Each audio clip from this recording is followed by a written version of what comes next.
Okay, we're on Exodus 28.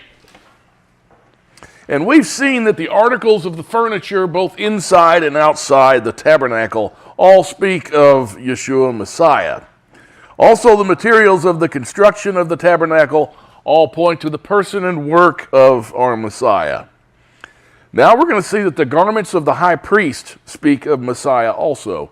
Let's take a look at verse 1 of Exodus 28. We read, "Then bring near to yourself Aaron your brother and his sons with him from among the sons of Israel to minister as priests to me, Aaron, Nadab and Abihu, Eleazar and Ithamar, Aaron's sons." Now Aaron was made high priest. His sons were made priests also. They were called to a high order of service to Elohim. Now we were told, and we talked about this in Hebrews, that Yeshua Messiah is a high priest after the order of Melchizedek or Melchizedek. That's in Hebrews 7, starting at verse 11. Now if perfection was through the Levitical priesthood, for on the basis of it the people received the Torah, what further need was there for another priest to arise according to the order of Melchizedek, and not be designated according to the order of Aaron? For when the priesthood is changed, of necessity there takes place a change of the law also. And that word for changed is actually better translated transferred.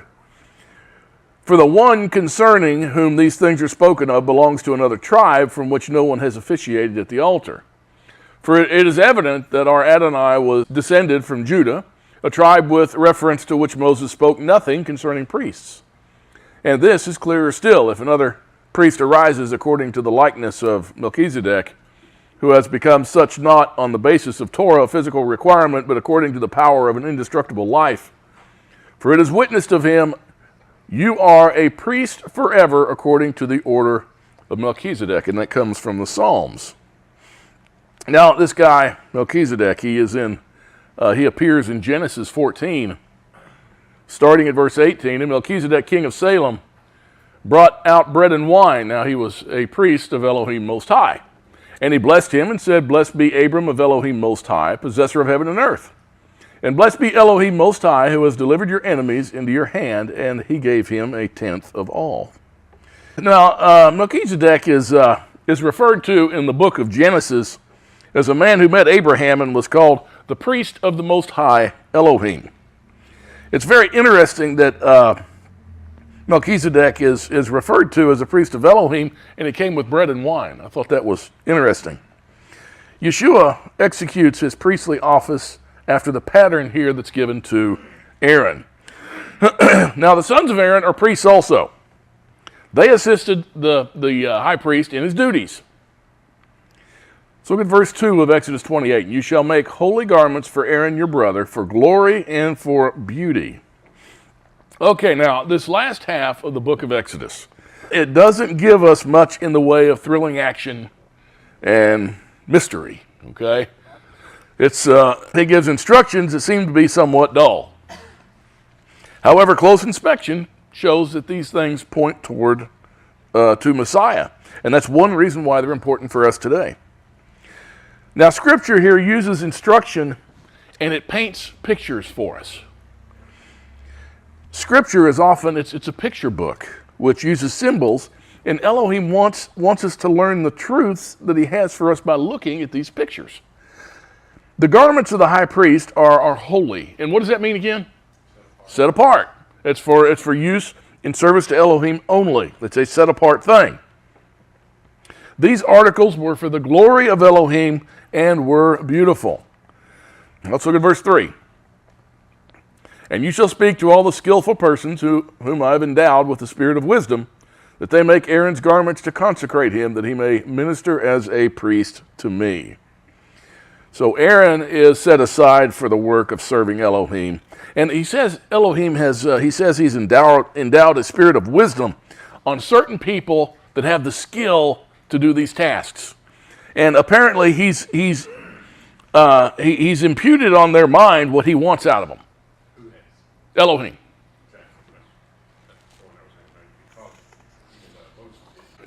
Right, and from these vague descriptions we see, they went by more than that. There were details in their minds that Elohim gave these people. Verses 4 and 5. And these are the garments which they shall make, a breastpiece, and an ephod, and a robe, and a tunic of checkered work, a turban and a sash, and they shall make holy garments for Aaron your brother and his sons, that he may minister as priest to me. And they shall take the gold and the blue and the purple and the scarlet material and the fine linen. Now there are 6 items that comprise the high priest's garments. And the first is the ephod. Verse 6. They shall also make the ephod of gold, of blue and purple scarlet, and scarlet material, and fine twisted linen, the work of the skillful workman. It shall have 2 shoulder pieces joined to its 2 ends, that it may be joined. And the skillfully woven band which is on it shall be like its workmanship of the same material, of gold, of blue and purple, and scarlet material, and fine twisted linen. Verse 9, you shall take 2 onyx stones and engrave on them the names of the sons of Israel, 6 of their names on one stone, and the names of the remaining 6 on the other stone, according to their birth. As a jeweler engraves a signet, you shall engrave the 2 stones, according to the names of the sons of Israel. You shall set them in filigree settings of gold.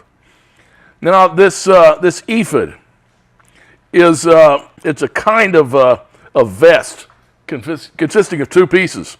One to cover the chest and the other to cover the back, joined by a seam at the shoulder and by a band at the waist.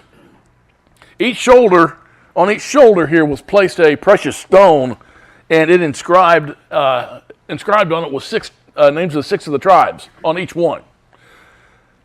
In verse 12, and you shall put the 2 stones on the shoulder pieces of the ephod as stones of memorial for the sons of Israel, and Aaron shall bear their names before Yahweh on his 2 shoulders for a memorial. So when the high priest goes into the Holy of Holies to Elohim on Yom Kippur, he was carrying the names of the 12 tribes on his shoulders. This speaks of the power and strength of the high priest in his representation of the people before Elohim. And Yeshua now is our high priest. He is our mediator to Elohim and beseeches him on our behalf. And the ephod speaks of the power and strength of Messiah also to save us. Verse 13. And you shall make filigree settings of gold, and 2 chains of pure gold. You shall make them of twisted cordage work. You shall put the corded chains on the filigree settings. And you shall make a breastpiece of judgment, the work of a skillful workman, like the work of the ephod. You shall make it. Of gold, of blue and purple and scarlet material, and fine twisted linen you shall make it. It shall be square and folded double, a span in length and a span in width. Now the breastplate was the most striking and brilliant object out of the whole attire. It was tied to the shoulders by gold chains and set with 12 stones, which were had engraved on them the names of Israel, of all the tribes.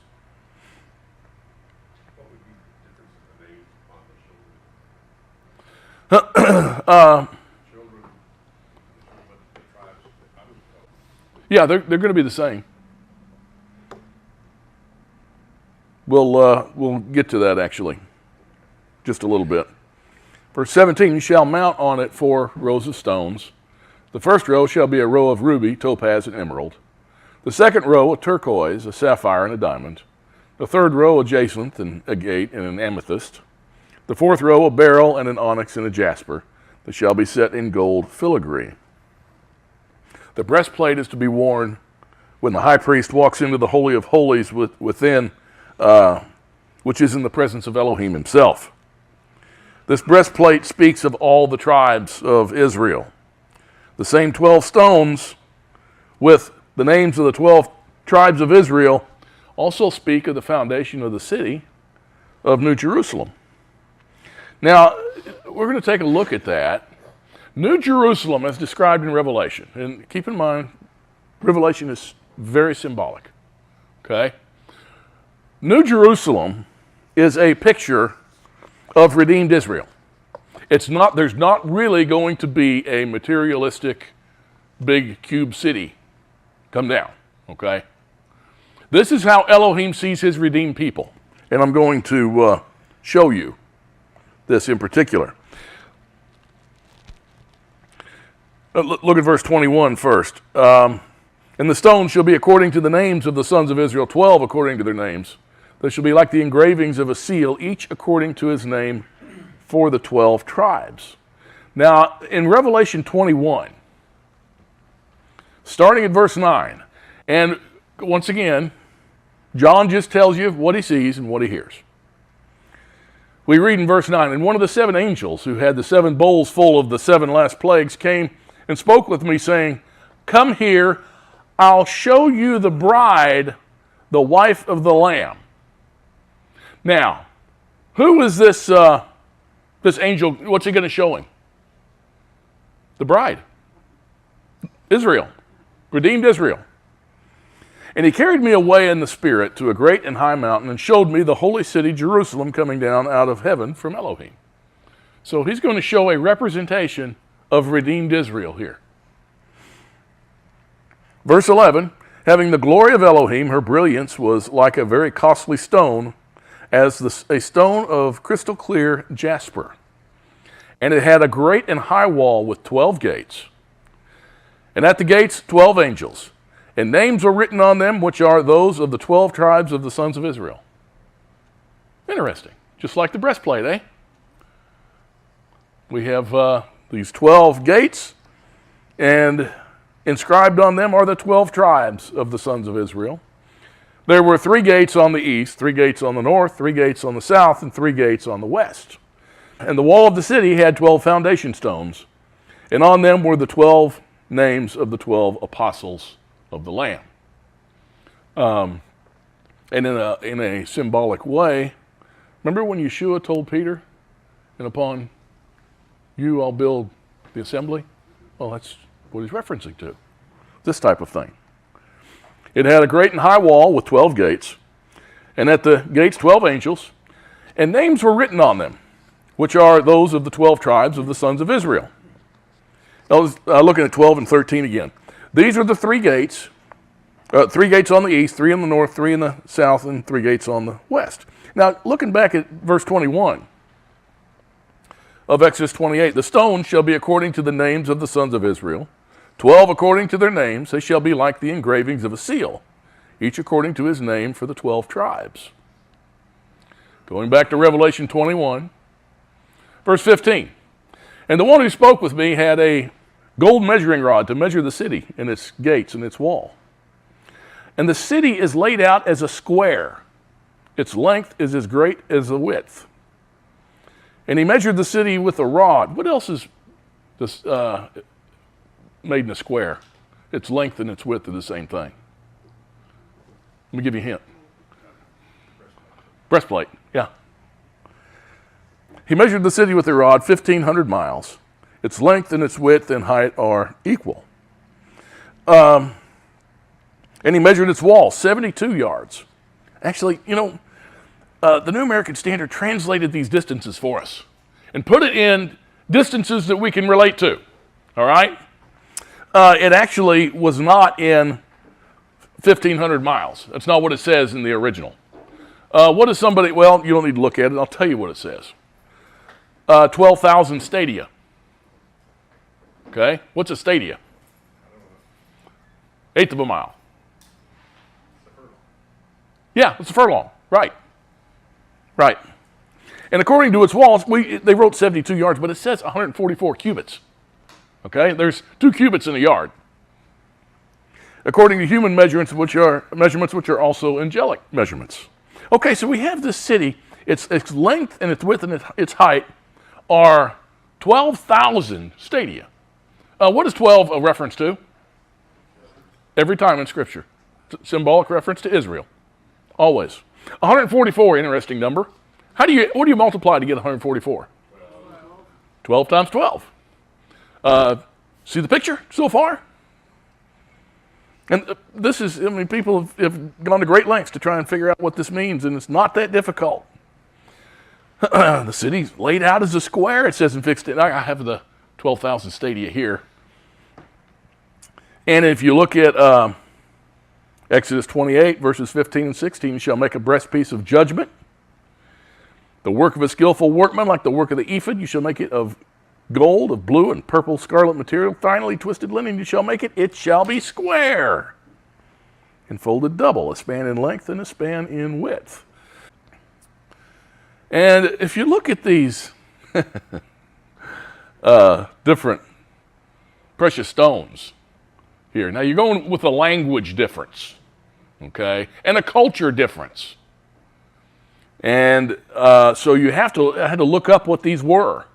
In Revelation 21, starting at verse 19, the foundation stones of the city wall were adorned with every kind of precious stone. The first foundation stone was jasper, the second sapphire, the third chalcedony. You say chalcedony, I say quartz. The fourth emerald, the fifth sardonyx. You say sardonyx, I say onyx. The sixth, sardius, that's a ruby. The seventh, chrysolite, transparent gold yellow, that's really a diamond. The eighth, beryl, the ninth, topaz, the 10th, chrysoprase, that's turquoise. The 11th, jacinth, the 12th, amethyst, same list. Same list. Any questions on that so far?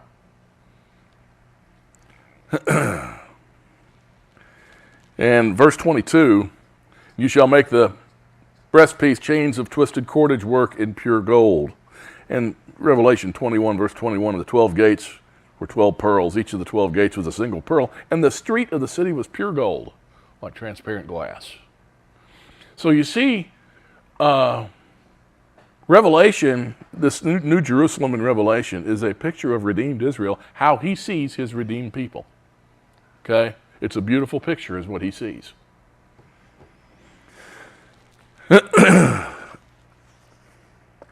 Any thoughts on that before we move on? Nope. Nope. See, those numbers always mean a lot. I found that out. Those numbers in Scripture, you know, it says 1,500 miles. What? Let's see, 1,500 divided by 12, that didn't work. So I looked it up. Oh, 12,000 stadia. Now it's obvious. Okay. They're just trying to help us. Verse 23 of Exodus 28. And you shall make on the breastpiece 2 rings of gold, and shall put the 2 rings on the 2 ends of the breastpiece. And you shall put the 2 cords of gold on the 2 rings at the ends of the breastpiece. You shall put the other 2 ends of the 2 cords on the 2 filigree settings, and put them on the shoulder pieces of the ephod at the front of it. And you shall make 2 rings of gold, and shall place them on 2 ends of the breastpiece, on the edge of it, which is toward the inner side of the ephod. And you shall make 2 rings of gold, and put them on the bottom of the 2 shoulder pieces of the ephod, on the front of it, close to the place where it's joined, above the skillfully woven band of the ephod. And they shall bind the breastpiece by its rings to the rings of the ephod with a blue cord, that it may be on the skillfully woven band of the ephod, and that the breastpiece may not come loose from the ephod. And Aaron shall carry the names of the sons of Israel and the breastpiece of the judgment over his heart when he enters the holy place for a memorial before Yahweh continually. And you shall put in the breastpiece of judgment the Urim and the Thummim. They shall be over Aaron's heart, and when he goes in before Yahweh, and Aaron shall carry the judgment of the sons of Israel over his heart before Yahweh continually. Okay, the Urim and the Thummim. Now, most scholars say the words stand for lights and perfection, or true instruction. They were kept in the breastplate, and apparently Elohim used them to give the high priest yes or no answers to questions. We're giving absolutely no details as to what the Urim and the Thummim look like. Why is that? Be selling them at Walmart. That's right. Yep. Be like that Magic 8 Ball. Try again.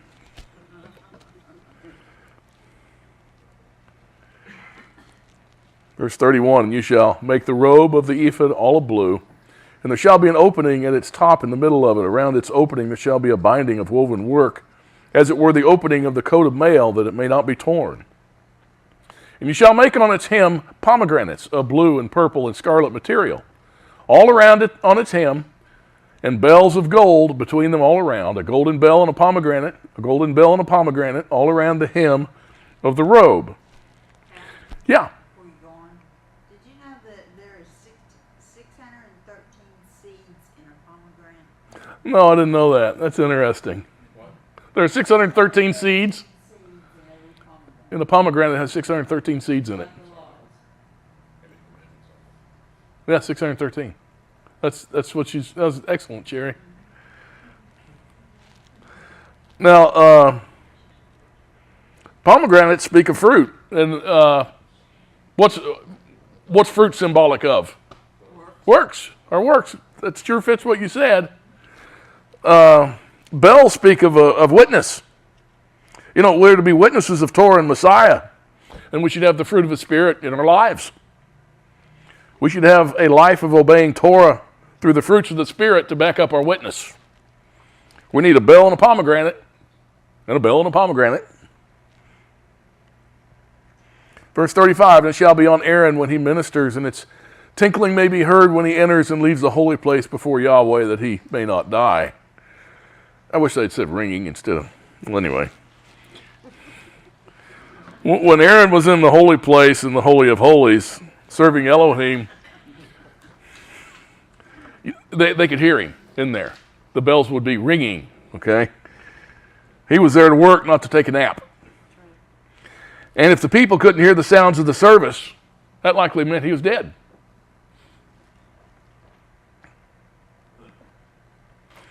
Verse 36, and you shall also make a plate of pure gold, and shall engrave on it, like the engravings of a seal, holy to Yahweh, set apart for Yahweh. The high priest in the gold plate fastened to his head with the engraving holy to Yahweh. See, in the same way, those who are set apart for Elohim are a part of the city of Jerusalem, New Jerusalem. In Revelation 21, going back to that, verse 25, in the daytime, for there shall be no night there, its gates shall never be closed. And they shall bring the glory and honor of the nations into it, and nothing unclean, and no one who practices an abomination and lying shall ever come into it, but only those whose names are written in the Lamb's book of life. Verse 37, and you shall fasten it on a blue cord, and it shall be on the turban, it shall be at the front of the turban, and it shall be on Aaron's forehead, and Aaron shall take away the iniquity of the holy things which the sons of Israel consecrate. With regard to all their holy gifts, it shall always be on his forehead, that they may be accepted before Yahweh. And you shall weave the tunic of checkered work of fine linen, and you shall make a turban of fine linen. You shall make a sash, the work of a weaver. Now, these garments distinguished Aaron from the other priests, okay? The other priests didn't wear the ephod and the turban like that with the name on it. They just dressed in white, okay, in white linen. So you can tell between the high priest and a normal priest. Let's take a look at what the normal priest wears. Verse 40, and for Aaron's sons you shall make tunics, you shall also make sashes for them. You shall make caps for them for glory and for beauty. You shall put them on Aaron your brother and on his sons with him. You shall anoint them and ordain them and consecrate them, that they may serve me as priests. And you shall make for them linen breeches to cover their bare flesh. And they shall reach from the loins even to the thighs. And they shall be on Aaron and on his sons when they enter the tent of meeting, or when they approach the altar to minister in the holy place, so that they do not incur guilt and die. It shall be a statute forever to him and to his descendants after him. So Elohim wants his priests dressed in white linen and sashes. You know, this is an interesting thing. Scripture says that we will be his priests. He wants a nation of priests. In 1 Peter 2, verse 9, but you are a chosen race, a royal priesthood, a holy nation, a people for Elohim's own possession, that you may proclaim the excellencies of him who has called you out of the darkness into his marvelous light. Seeing his bride in Revelation. Interestingly enough, in Revelation 19, verse 14, and the armies which are in heaven, clothed in fine linen, white and clean, were following him on white horses. So you see, these things, you see how Scripture is a picture book for us. It really is. And we talk about the symbols in Scripture and how important they are to understand and how they relate to us. And there's another part that I should have put in here and I didn't. It is in Ezekiel chapter 28, I do believe.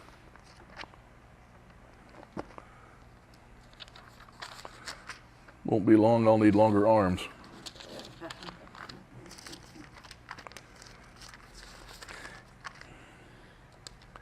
Now this king of Tyre, and people think, by the way, in Ezekiel 28, they think this is the account of Satan rebelling out of pride against Elohim. That's not what this is. Satan didn't rebel, okay? Satan's just doing what Satan was created to do. This in chapter 28, it's about the king of Tyre, and it uses symbolism to tell us things. It tells him, for instance, that he was in Eden. All right, king of Tyre was in Eden. Now, what does that mean? Well, that means he was Satan himself, and he was in the Garden of Eden. No. It means he was in the most beautiful place and had everything. The king of Tyre did. Tyre was the richest city in the world, and he was king of it. All Mediterranean trade went through Tyre. Okay? And the king makes sure he got his little bit every time. And it says here, again the word of Yahweh came to me, saying, Son of man, take up a lamentation over the king of Tyre, and say to him, Thus says Adonai Yahweh. This is verse 12. You had the seal of perfection, full of wisdom and perfect in beauty. You were in Eden, the garden of Elohim. Every precious stone was your covering, the ruby, the topaz, the diamond, the beryl, the onyx, the jasper, the lapis lazuli, the turquoise, the emerald, and the gold. What are those 12 stones? The same 12 stones. What did he call it? You had the seal of perfection. That's what he sees. That's what Elohim sees when he sees his redeemed people. Okay, when there's going to be a time there's a judgment, and we're going to be judged. And what he's been doing is writing his Torah on our hearts and on our minds, right? So when he looks at us, when he looks at his people, and he looks at our heart, what's he going to see? His Torah. What's he going to say? Well done, my good and faithful servant.